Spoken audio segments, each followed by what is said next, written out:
2009 smo nehali z odobravanjem teh kreditov. Ne. Mislim pa, da tole gledano nazaj je banka tudi zelo transparentno ravnala. To ni bil zelo drobni tisk, da bi govorili, kaj se vse lahko zgodi. Ne.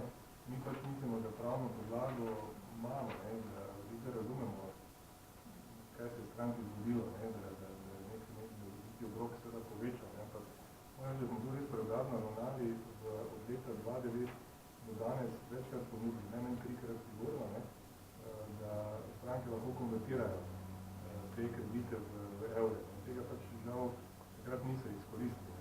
Imamo nekaj konkretnih primerov, sicer pa poskušamo to nekako bilateralno rešiti. Ne pričakujete pa nobene tožbe? Ja, jih že imamo. Tako da jih je nekaj.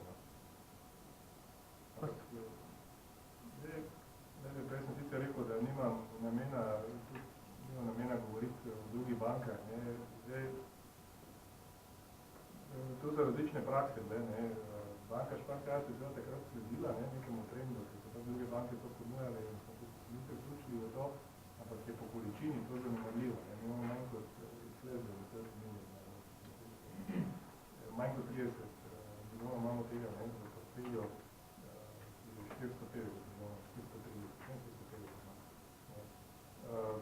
Poenotenje, ne vem, jaz pač kot nekatere druge primere videl, so mi zdeli malo je pač odvisno, kak je praksa odobravanja bila v tistih časih, kak lahko tu nasprotno sam zdaj dokaže, koliko je banka res stilila komitenta v prezidenta vrstnega kredita.